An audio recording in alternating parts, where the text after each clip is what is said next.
ህዝብ ለዘመናት ተጣብቶት የቆየውን የድርጅት ሾተላይነት መርገምት አረቀ የሰራዊታችንና የመላው ህዝባችን የልብ መሻት የሆነውን ድርጅታችን ለመመስረት ያበቃህንና የድርጅቱ የህዝብ ግንኙነት መምሪያ ኃላፊ አርበኛ አስረስ ማረ ዳምጤ የአፋብን ምዕራብ አማራ ቀጠና ቴዎድሮስ ዕዝ አመራሮች የ206ኛ ኮር እና የ34ኛ ክፍለ ጦር አመራሮች እንዲሁም ተጠው ቦታ ነው። ይሄ ምድር ይሄ ቁይ ይሄ ደባይ ጮቄ ይሄ ደብር እነዚህ ተራሮች የሚመሰክሩ ናቸው። የአብይና የብርሃኑ ጁላ ሰራዊት አንድ ሻለቃ ጦር መጥቶ አንዳች እንኳን ሳይመለስ የደብር ከተማ እናቶቻችን እንኳን ሳይቀር በገጀራ ብለው ሰራዊቱን ቀምተው አፈር ደም ያበልተው የመለሱበት ምድር ነው አይደል? ይሄ የጀግኖች ምድር፣ የነዛ ጀግኖች ምድር። ይሄ ህዝብ ይለያል። እንዲያደርጎ ሊወር የመጣውን ያ ወራሪ ሰራዊት እንዳይመለስ ሆኖ ድግም እንዳያስባት ይሄው አንድ አመቱ ነው። ድባቅ ተመቶ ከተመለሰ ወዲህ ብቅ ብሎ አያውቅም። ኩራት ይገባችኋል። ይሄ ነው የአማራ ህዝብ። እናትነት ሌላ አልነበረም። እዚህ ሴትነት አልገታውም። እዚህ ላይ ከዚህ ላይ ሌላ እድሜ አልገደበውም። እዚህ ላይ ያ ጠላት ሲመጣ በዚያ ተራራ መካከል ብርድ አልገደበንም። እንዲያድርገን ነው ድባቅ መጥተን ወደዛ ወደ መጣበት ጥቂት ሰዎች ብቻ በዙና በመድፍ ሲመለሱ ሌላው እዚሁ ነው አፈር ገብቶ የቀረው ያ ወራሪ ያ አንዳች እንኳን ግብ የሌለው የፖለቲካ ግብ የሌለው ያ ጠላት ድባቅ መጥቶ የተመለሰበት ያ ማህበረሰብ ያ ህዝብ ያ ዋጋ የከፈለ ህዝብ ዛሬ በድርጅታችን ዓይንና ጆሮ ልብና ኩላሊት በሆነው አንዱ የድርጅታችን አመራር አርበኛ አስረስ ማረ ዳምጤና ሌሎች ተናናሾች አንድ ዕለት ልትመሰገኑ ዛሬ ሙሽሮች ናቸው። እንኳን ደስ አላችሁ። ለምርቃኑ የበቃችሁ ወንድሞቼና እህቶቼ ከብዙ ያን መንደር ታውቁታላችሁ። ያ ቁይ ያ ከተማ ያ ማርቆስ ያ ባህር ዳር ያ ሞጣ ያ ወጣትነታችን የሚበላ የነበረውን አምልጣችሁ የመጣችሁ ያ ብልግናን የሚያስተምረው ያ ውርደትን የሚያከናንበው ከተማ ያ የህዝባችሁን ሞት ደብቆ የሚያኖር ያ የቴሌቪዥን መስኮት ያለበትን ከተማ እምቢ ብላችሁ መጣችሁ። ህዝባችሁ ወደ ክብርና ልዕልናው ወደሚመለስበት ደረጃ ነው ያደጋችሁ። ወደዛ ልዕልና ነው ዛሬ ያደጋችሁት። እንኳን ደስ አላችሁ። ለዚህ ነው የበቃችሁት፣ ለዚህ ክብር፣ ለዚህ ልዕልና። አዎ ከዛ መንደር ከዛ ቴሌቪዥን መስኮት ምንም አይነገርም፣ ምንም አይደረግበትም፣ ምንም የምናረግበት አለው አይደለም። አዲስ አበባ ላይ አሁን ምን ማድረግ ትችሉ ነበር? ባህር ዳር ላይ ትቀመጡ ነበር፣ ግን ምን ታረጉ ነበር? ከመጅልሱ አባታችሁን አውጥቶ መርፌ ወቅቶ ሲገል ምን ታረጉ ነበር? ዳንኤል ክብረት ከዛ 4 ኪሎ ሆኖ እዚህ መርዞ 4 አይና ሊቃውንቱን ሲገል ምን ታረጉ ነበር? ምናልባት ኃይሌ እግዚአብሔር ነው እያላችሁ ትዘምሩ ነበር ወይስ ደግሞ እየሞትን እንበዛለን የሚባል ስብከት ከስብከት አደባባይ እዛ አደባባይ ላይ ያን ታዳምጡ ነበር? ምን ታረጉ ነበር? ከዛ ምንም ማድረግ ከማትችሉበት ጠላትን ድባቅ ወደምትመቱበት ልዕልና ነው የተሻገራችሁት። እንኳን ደስ አላችሁ። አሁን ሁለት ነገር ብቻ ነው የምላችሁ እንድታከብሩት። አንድ መደበቅ ያስፈልጋል። መደበቅ ከምን? ትናንትና ጥላችሁት ከመጣችሁት ወጣቶቻችን ከበለው ከዛ ነውረኝነትን ወጣትነታችን ከሚያልፈሰፍሰውና ቅድም እንዳልኩት ውርደትን ከሚያከናንበው ነገር መደበቅ። ምናልባትም እኔን መሰልና ሌሎችን ከተጠናወታቸው ሌሎች እናንተ ሁልጊዜ ከምን የምትሰለፉ ደፈጣው ላይ የምትገኙ ምሽግ መስመሩ ላይ የምትገኙ ስናይፐር መማረኩ ብሬን መማረኩ ዲሽቃና ሞርተር ምርኮው ላይ የምትገኙ ከዚያ ባሻገር ምናልባት ማህበራዊ ሚዲያ ምናልባት ከዛም ባሻገር እናንተን ጠልፎ ሊጥል ከሚችል አንዳችም ነገር መደበቅና መሸሸግ ረጅም ጉዞ ነው ያለብን። ለዛ ጉዞ እስክትበቁ ድረስ መደበቅ ይጠበቅባችኋል። አንደኛው እሱ ነው። ሁለት ቁጭት ያስፈልጋል። በየመንደራችን የመጣው ባህር ዳር ያለው ማርቆስ ያለው ምናልባት ሞጣና ሌሎች ቢሸና ያለው ጠላት ትናንትና አባትበት ሲመጣ ነበር። ትናንትና ማጸለሽ ሲያስወጣ ነበር። አሁን ጀግኖች ዋጋ የከፈሉለት ሳምንት ወይ ምናምን እንደሰማችሁ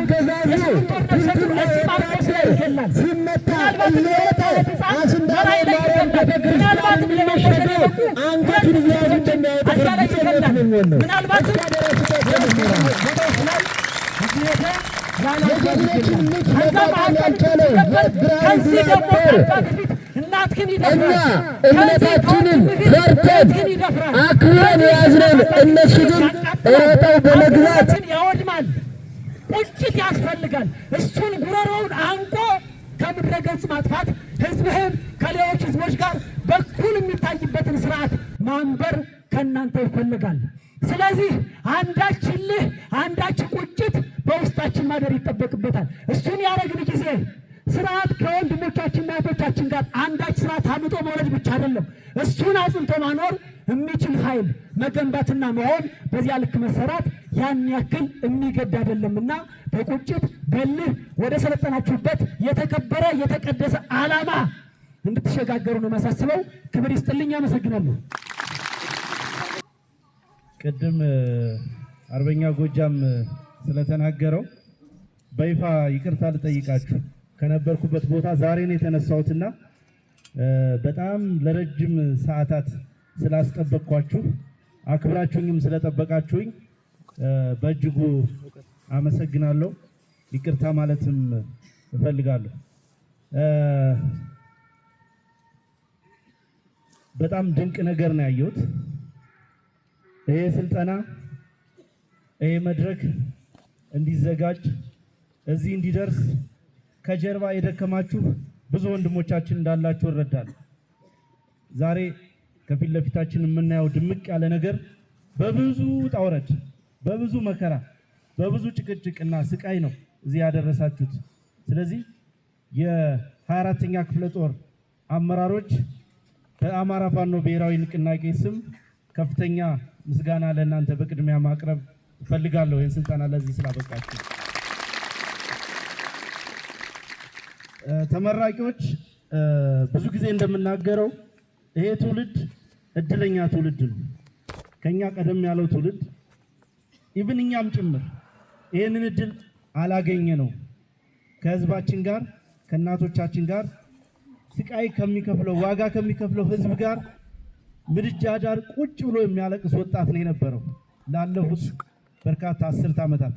ቅድም አርበኛ ስለሽ በደንብ በንግግሩ ሲያስቀምጠው እንደነበረው ያ ዘመን አክትሟል። ያ የታሪክ ምዕራፍ ተዘግቷል። ቁጭ ብለን የሚገለን ጠላት የለም። ተናንቀነው የምናጠፋው የምናወድመው ጠላት ነው ያለው። ስለዚህ ይሄ ድል እንዲገኝ አሁን ባለንበት ሁኔታ ላይ እንድንደርስ ያደረጉን እልፍ አላፍ የነቁ ዋጋ የከፈሉ ይሄ ኮማንዶ እንደተሰየመበት እንደ በእውቀት አይነት እንቁ ልጆች ኮከብ ልጆችን ገብረን ይሄንን እድለኛ ትውልድ ፈጥረናል። የዚህ ትውልድ አካል በመሆናችሁ ተመራቂዎች እንኳን ደስ አላችሁ፣ እንኳን ደስ አለን ማለት ፈልጋለሁ። ደባይ እንግዲህ ከዚህ በፊት ጮቄ ሲነሳ የአፍሪካ የውሃ ማማ መሆኑ ነበር የሚነሳው። ከፋኖ የትግል እንቅስቃሴ ወዲህ ግን ጮቄ ሲነሳ ጀግንነት አብሮ ይነሳል። ጮቄ ሲነሳ የአብይ አህመድን ወራሪ ሰራዊት መማረክ አብሮ ይነሳል። ያንን ብራንድ ለጮቄ የሰጠው ጀግናው የደባ ህዝብ ነው። በዚህ ህዝብ መሃል ሆኜ ይህን መልእክት ለማስተላለፍ ስለታደልኩኝ በእጅጉ ኮራለሁ፣ በእጅጉ ደስ ይለኛል። በሌላ ታሪኩ የምናውቀውን የጮቄ ተራራ በጀግንነት በታሪካችን ብራንድነት እንዲጠራ ያደረጋችሁ ዋጋ የከፈላችሁ የአካባቢው ፋኖች ወጣቶች፣ ይህን አደረጃጀት እዚህ ደረጃ እንዲደርስ ያበቃችሁ ጓዶች፣ ከዓመታት በፊት ደጋግማችሁ እንድታስታውሱት የምፈልገው ነገር ከ4 ዓመት በፊት ከ5 ዓመት በፊት እና አርበኛ ስቲቨልና ሌሎች ጓዶችም ጭምር እየተሽለኮለክን በሚኒሻ ጭምር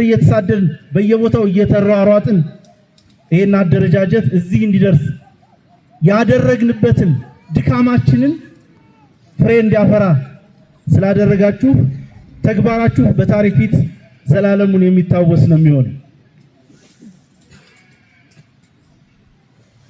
የጮቄው ባላ እጁም ማይላላ ከመውዜሩ ጋር አለው መሐላ ብሎ መፎከር ያለበት የደባይ ህዝብ ነው። ይህንን ፉከራ ደግሞ ደጋግሞ መፎከር ያለበት የደብር ህዝብ ነው። ቅድም እሸቱ እንደተናገረው ያለ በቂ ዝግጅት ያለ በቂ መሳሪያ በባዶ እጁ በስለት ጭምር የሰለጠነ የታጠቀ ድሽቃ፣ ብሬን፣ ስናይፐር፣ ዙ፣ ሞርተር የታጠቀ ዩኒፎርም የለበሰ በጀነራሎች በፊልድ ማርሻሎች የሚመራን ሰራዊት ያንበረከከ ህዝብ ነው። ያንበረከከ ፋኖ ነው። ይቀጥላል። ያሸነፍነው ዛሬ አይደለም። ያሸነፍነው ብዙዎቻችን የግል ህልማችንን ጥለን መሳሪያ ያነሳንለት። እኔ አጀንዳዬን ወርውሬ ክላሽ ያነሳው ጊዜ አሸንፊያለሁ። ብዙዎቻችሁ የግል ህይወታችሁ ልጆቻችሁ ወይ ደካማ እናትና አባቶቻችሁ ወይም ሌላው ማህበራዊ ህይወታችሁ ሳያሳስባችሁ እዚህ ትግል ላይ የተቀላቀላችሁ ቀን አሸንፋችኋል። የቀረን ነገር የተሸከምነውን ራዕይ የትውልዱ ማድረግ ነው። በዚህ ረገድ በጣም በርካታ እርምጃዎችን ተራምደናል። በጣም በርካታ ስራዎችን ሰርተናል። የአማራ ፋኖ ብሔራዊ ንቅናቄ ምስረታ የዚህ ነጸብራቅ አንደኛው ማሳያ በሁሉም የአማራ ግዛቶች ይሄ ፕሮፐር አማራ ክልል የምንለው ብቻ ሳይሆን አጠቃላይ ፋኖ ባለባቸው አደረጃጀቶች በሙሉ ያለ ኃይል ተሰባስቦ ተደማምጦ ተነጋግሮ የጋራ መሪ ፈጥሮ ማየት የጋራ ራዕይ መሸከማችንን በሚገባ የሚያረጋግጥ ነው። አፋብን ከተመሰረተ በኋላ የኮማንዶ ምረቃ ላይ ሲገኝ ይሄ ሁለተኛ ነው። ይቀጥላል። ምንም አይነት ምድራዊ ኃይል የአማራን ህዝብ ህልውና ከማስከበር አገዛዙን ከማንበርከክ ከማስወገድ ሊያቆመን እንደማይችል አረጋግጥላችኋለሁ። መቆም የምንችል ቢሆን ኖሮ ከጥቂት ጊዜ በፊት ከዓመት በፊት ከሁለት ዓመት በፊት ብዙ ነገሮች ተሞክረዋል። ዓለም የፈጠረው ዘመን የፈጠረው የውጊያ ቴክኖሎጂ በሙሉ ፋኖ ላይ ተተግብሯል። በነገራችን ላይ ዛሬ ትላንት ሰሞኑን እየተጣሉ ያሉ የጄት ሮኬቶች C8 C9 የሚባሉ የተለያየ ጄኔሬሽን ሮኬቶች በቀዝቃዛው ጦርነት ወቅት ለነበሩ ትላልቅ ጦርነቶች የተመረቱ ቦምቦች አሁን ዘመን ያፈራቸው ዲጂታል መሳሪያዎች በሙሉ ፋኖ ላይ እየተተገበሩ በበርካታ አፍሪካ ሀገራት በማታዩት ደረጃ ጭምር አገዛዙ ከፍተኛ በሆነ ሁኔታ አቅሙን ለመጠቀም ጥረት እያደረገ ነው። ያንን ሁሉ ተቋቁመን ነው ዛሬ በአካል እናንተ ጋር ተገኝተን ይሄንን ምረቃ ይሄንን ፕሮግራም እየታደምን ያለ ነው። እስካሁን ባለው ሁኔታ በብዙ ፈተና ውስጥ ሆነን በብዙ የአደረጃጀት ችግር ውስጥ ሆነን በብዙ የሎጂስቲክስ ችግር ውስጥ ሆነን ይሄንን አስደናቂ ተአምር ሰርተናል። ከዚህ በኋላ የሚመጣው ጊዜ ደግሞ በእጅጉ እየቀለለ ነው የሚሄደው። የተደራጀ ኃይል አለን፣ የተደራጀ አመራር አለን። ስትራቴጂክ ሊደርሺፕ መስጠት የሚችል አመራር ተፈጥሯል። በነገራችን ላይ ይሄ ሰልጣኝ የሚሰለጥነው ያገዛዙን ሰራዊት ለመዋጋት ብቻ አይደለም። በአሁኑ ሰዓት ኢትዮጵያ የምትባለው ሀገር የመከላከያ ሰራዊት የላትም። አንድን ሰራዊት የመከላከያ ሰራዊት ሊያደርገው የሚችል የመጀመሪያው የተሸከመው ዓላማ ነው። የአብይ አህመድ ጀነራሎች መሽቶ በነጋ ቁጥር የሚያስቡት ዱባይ ላይ ስለሚገዙት ህንፃ፣ ዱባይ ስለሚገዙት አክሲዮን፣ አዲስ አበባ ስለሚገዙት ቦታ ነው። ለኢትዮጵያ ብሔራዊ ጥቅም፣ ለኢትዮጵያ ብሔራዊ ደህንነት ለአንድም ቀን ተጨንቀው ለአንድም ቀን አስበው አያውቁም። አብይ አህመድ ስልጣን ከያዘ ጊዜ ጀምሮ የኢትዮጵያ መከላከያ ሰራዊት በኢትዮጵያ ብሔራዊ አጀንዳ ላይ አንዲት ጥይት ተኩስ አያውቅም። አንዲት ጥይት። ሁሉንም አቅሙን የተጠቀመው ኢትዮጵያውያን ላይ ነው። ስለዚህ በስነ ልቦና ደረጃ በአስተሳሰብ ደረጃ ፖለቲካዊ ዓላማ የሌለው 100% መርሰነሪ የሆነ ሰራዊት ነው የአብይ አህመድ ሰራዊት። ወይ ለግል ጥቅሙ ይዋጋ ወይ አብይ አህመድ ለተባለ አንድ እብድ ግለሰባዊ ቅዠት፣ ሀገራዊ ህልምም አይደለም፣ ግለሰባዊ ቅዠት የሚዋጋ የራሱን ህዝብ ያሳደገውን ህዝብ ያስተማረውን ህዝብ ግብር ከፍሎ ደሞዝ የሚከፍለውን ህዝብ የሚወጋ ሰራዊት ነው ያላት ኢትዮጵያ። ሀገራችን የሚያስፈልጋትን አማራ የሚያስፈልገውን ኢትዮጵያውያን የሚያስፈልጋቸውን ኃይል ነው እየገነባን ያለን። ለፕሮፓጋንዳ የምናገረው አይደለም፣ ለማስመሰል የምንለውም አይደለም። እውነታ ስለሆነ ነው የምነግራችሁ፣ ሀቅ ስለሆነ ነው የምነግራችሁ።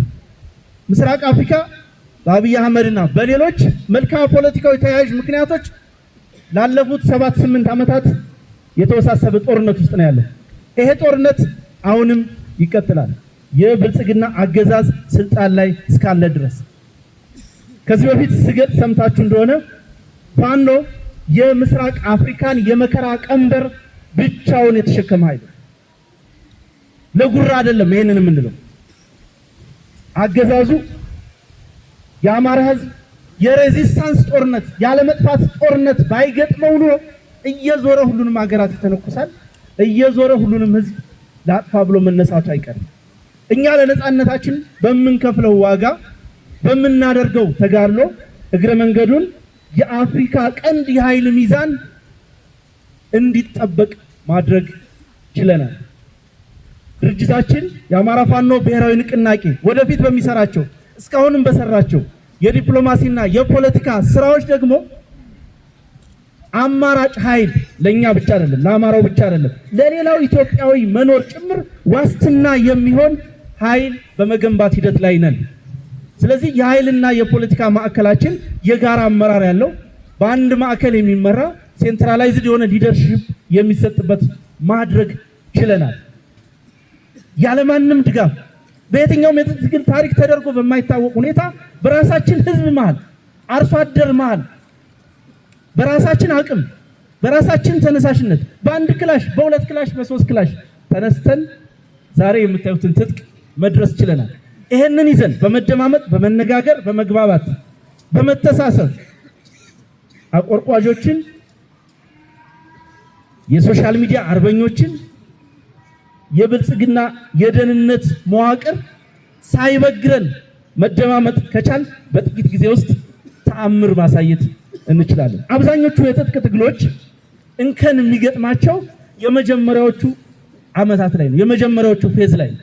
በሚደንቅ ሁኔታ የመጀመሪያውን ፌዝ በጣም በፈጣን በጣም ኩዊክ በሆነ መንገድ አሳክተን ወደ መጨረሻው ፌዝ በመንደርደር ላይ ነው የምንገኘው። የሚቀሩን በተከታታይ ልናከናውናቸው የሚገቡ ስትራቴጂካዊ ማጥቃቶች ናቸው። አገዛዙ አየር ላይ እንደተንሳፈፈ ፊኛ መሰረቱን ነቅለነዋል። ምንም አይነት ህዝባዊ መሰረት የለውም።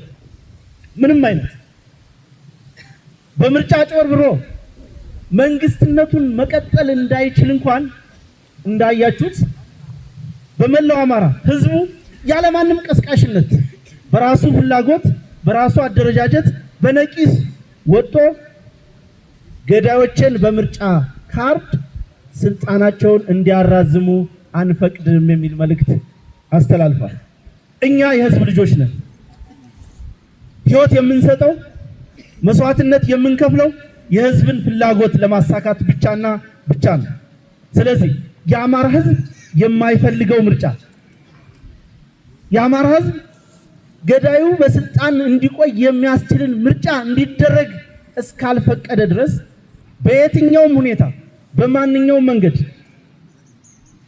አገዛዙን አብይ አህመድን እናጅባለን፣ እንሞሽራለን፣ ስልጣኑ ህጋዊ እንዲሆን እናደርጋለን የሚል አካልን የምንታገለው መሆኑን ከዚህ በፊት በመግለጫ እንዳረጋገጥ ነው ዛሬም በድጋሚ ማረጋገጥ እፈልጋለሁ። እንዳልኳችሁ ይህ የህዝብ ፍላጎት ነው የምንተገብረው፣ የህዝብን ፍላጎት ነው። እየሞት ነው ያለነው፣ መስዋዕትነት እየከፈልን ያለነው ለአማራ ህዝብ ህልውና እስከሆነ ድረስ ያ እንዲሳካ ማንኛውንም ነገር ማንኛውንም መስዋዕትነት እንከፍላለን ማለት ነው። ተመራቂዎች እንደ ከዚህ በፊቱ አይደለም። ከእናንተ የሚጠበቀው ነገር ጠንከር ያለ ስራ፣ ጠንከር ያለ ኦፕሬሽን እንጠብቃለን። እስካሁን ያለው እንቅስቃሴ ያገዛዙን ሰራዊት ለማንኮታኮት ከፍተኛ የሆነ የስነ ልቦና የበላይነት እንዲኖረን አስችሏል። ከዚህ በኋላ የምናከናውናቸው ትላልቅ ኦፕሬሽኖች በእናንተ የሚፈጸሙ ስለሆኑ ራሳችሁን እንድታዘጋጁ አደራ ማለት ፈልጋለሁ። ባሳያችሁት ካታ፣ በአጠቃላይ በተመለከትኩት ድባብ በእጅጉን የኮራሁት በርካታ ቦታ ከማውቃቸው ተመራቂዎች በተለየ ሁኔታ በጣም ኢንቴንሲቭ የሆነ ስልጠና፣ በጣም ፕሮፌሽናል የሆነ ስልጠና እንደወሰዳችሁ መመስከር ችያለሁ።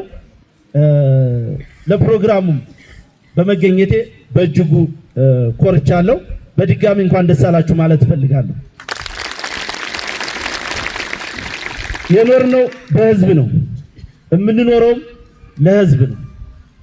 ማንኛውም እንቅስቃሴያችን በተለይ ደግሞ ወታደራዊ ጨዋነታችን የህዝብን ፍላጎት መብት የጠበቀ መሆን እንዳለበት አደራ ማለት እፈልጋለሁ። በእያንዳንዱ እንቅስቃሴያችን፣ በእያንዳንዱ ተግባራችን፣ በእያንዳንዱ ሁኔታችን ውስጥ ህዝብን ከሚያስቀይም ማንኛውም ተግባር ተቆጥበን ምናልባት ከዚህ በፊት የሰራናቸው ስህተቶች ካሉ እነሱን በሚያካክስ መንገድ አንገታችንን ደፍተን ይሄንን ህዝብ ይቅርታን ጠይቀን የሚያስፈልገውን ነገር ሁሉ አድርገን አንገቱን ቀና እንዲያደርግ ማድረግ ከኛ ይጠበቃል።